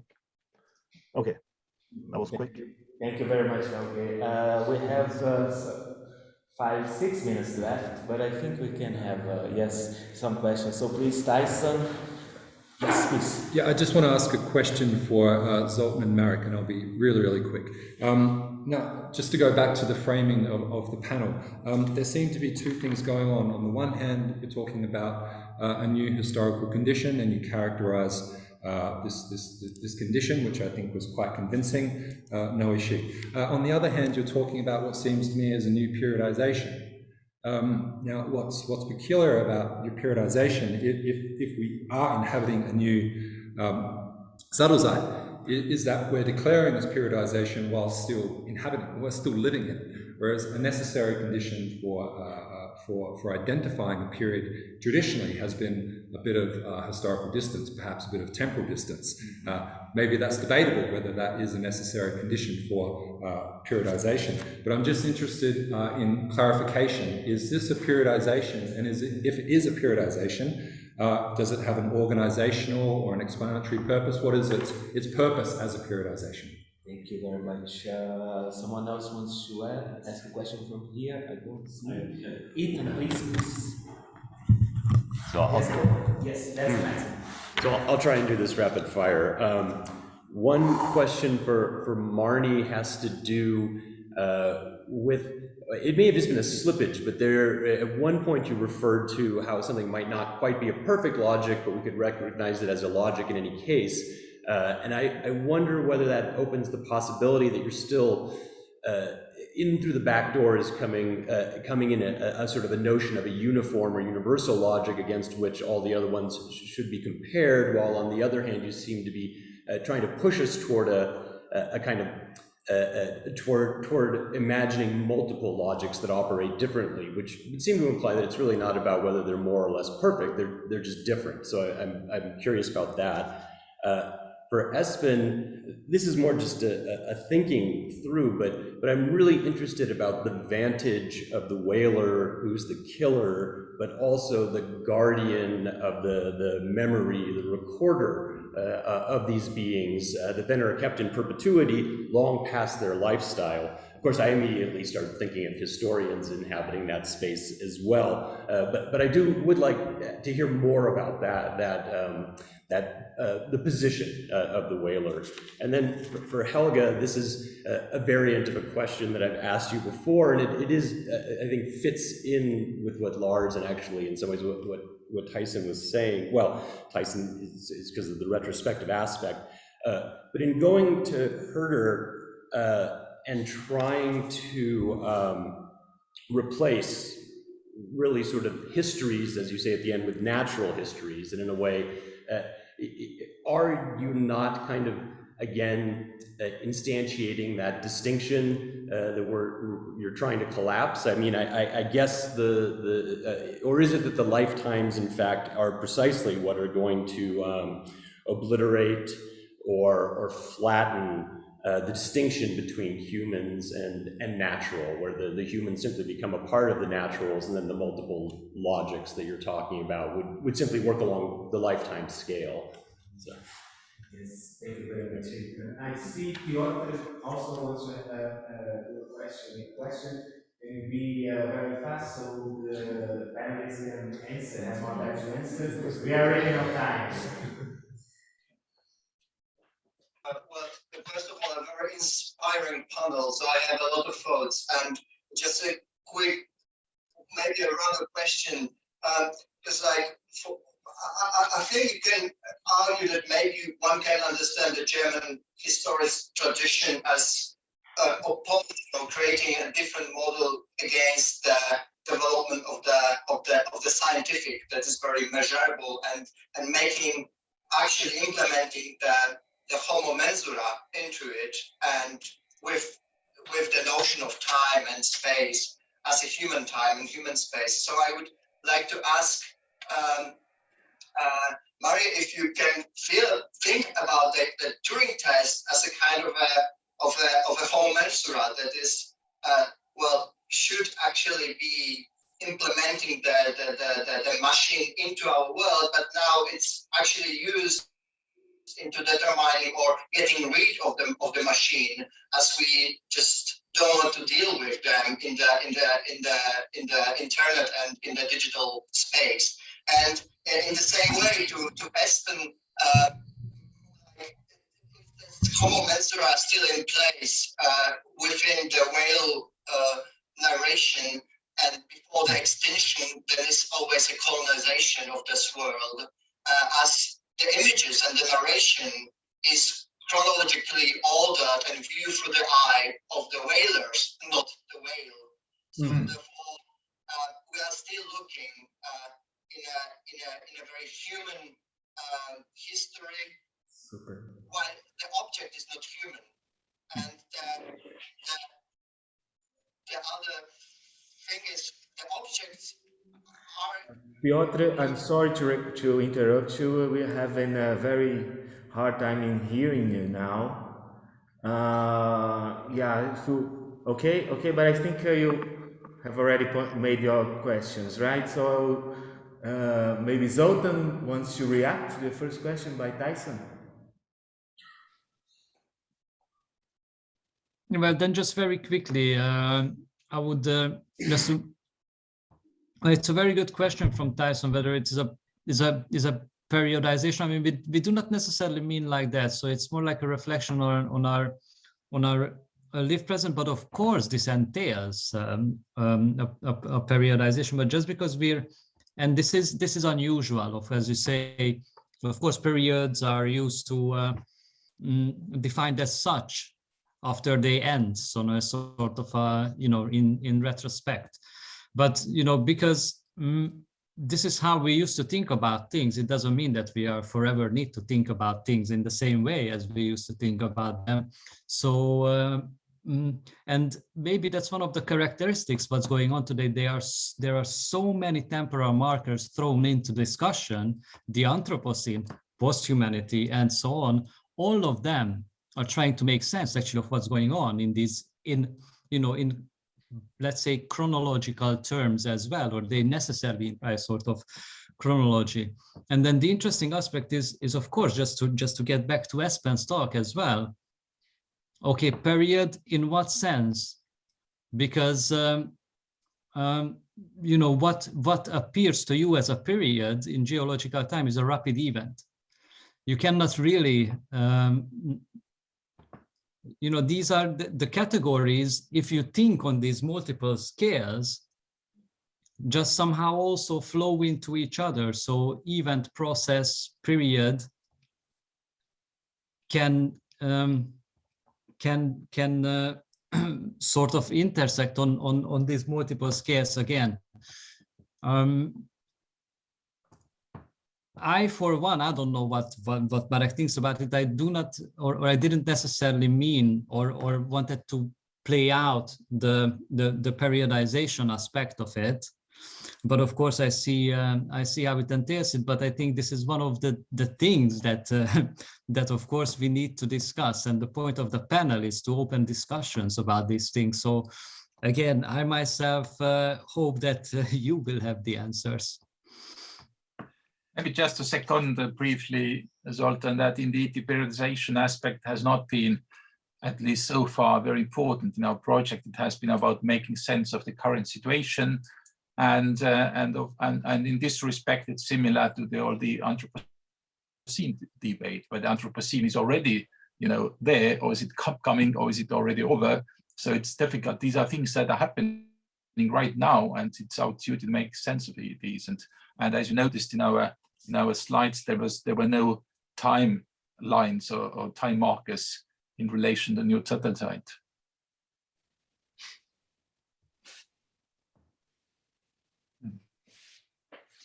Yeah, now it's unmuted. Thank you very much, Zoltán and Marek. I think Espen and Marnie, I guess. I don't remember.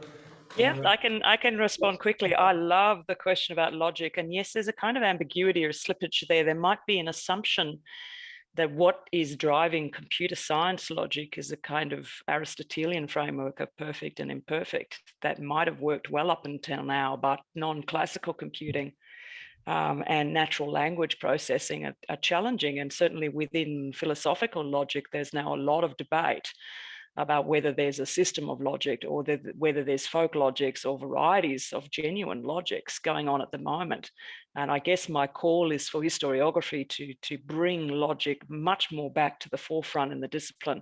I know we talk a lot about ethics, narratology, but I think the volume of papers and research on logic, I would really love to see an increase in that to address these questions. So you're actually touching on a point in the book, which is really will come out, I hope, which is to say, there's a real test here about whether AI is being driven by a form of assumption about logic that's not maybe fit for purpose. This other question about the Turing test, and yes, it's a really important question that we keep setting up these tests, which are forms of conflict. It's not just us and machines, but when we examine a thesis, when we have book prizes, we're essentially judging, and are these forms of conflict? Are these forms of inclusion, exclusion? Should we be looking at this in these terms and thinking about whether our decisions are being driven by data-driven, whether they're data-driven decisions in some ways. So both brilliant questions. Thank you very much. Yes, thank you very much, Marnie. Espen, please. Yeah, I'll be very, very quick.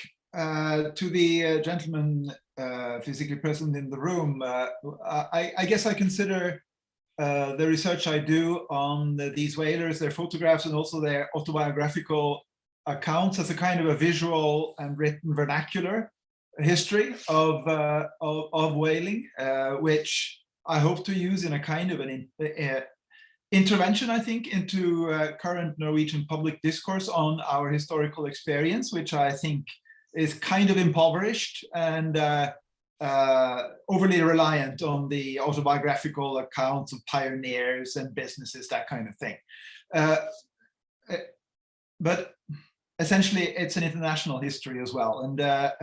And I've been really looking, and I appreciate if anyone knows of it, but these kinds of vernacular experiences and discourses are really not being forefronted in whaling history at all. As for Piotr, I believe his name was, it is completely true that this is these accounts of these whalers are anthropocentric, that they are colonial, that they are sort of extractive colonialism.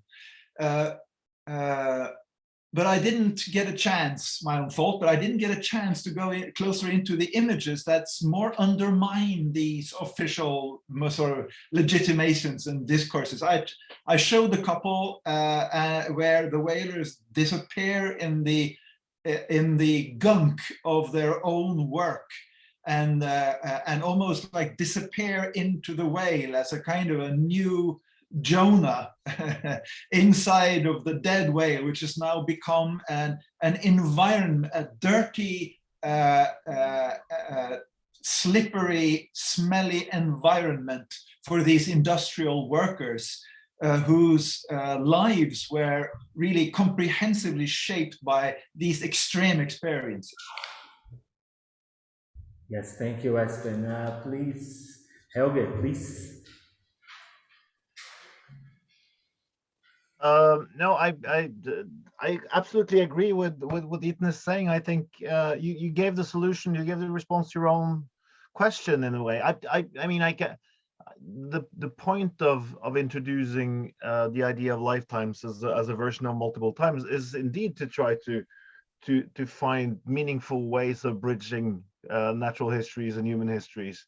That, I mean, the question one could ask if it makes sense to sort of mobilize again this idea of natural history as a sort of more comprehensive concept of history that sort of had its heyday in the early modern period. I'm interested in it just because it's so rich, not just in concept but in practice. So it's this whole playground for thinking about history, or more than human histories in that sense, if you use today's term. And I also like the sort of the tension between sort of these terms that Marek and Zoltán uses, more than human, post-human, etc., and looking back at the 16th, 17th, 18th century cultures of history and see what kind of terms they used for similar phenomena. But basically, I agree completely with what you were saying at the end. Okay, thank you, Helge. I saw there were some questions, but unfortunately we are already 29 minutes of time. We have another session right now. I also have to go running for chairing another panel, but I'm very glad we had a very nice, thought-provoking presentations today. The discussions you can see as well in the chat. That will be recorded as well. So yes, I'm really glad. Maybe Zoltán and Marek want to say a word. Yes, maybe just to remind you that this was just the beginning, and we will resume the discussion tomorrow at the same time, 2 o'clock in Puebla and various time zones across the world. So yes, please be back tomorrow. Yes. And thank you for all panelists and participants. Yes. Yes, exactly same thing. I just wanted to say tomorrow we will roll on, continue, and then very many thanks for everybody who came at insane times, oftentimes. Yes. Thank you very much. You. Everyone invited for tomorrow. Let's have drinks. Yeah. No, we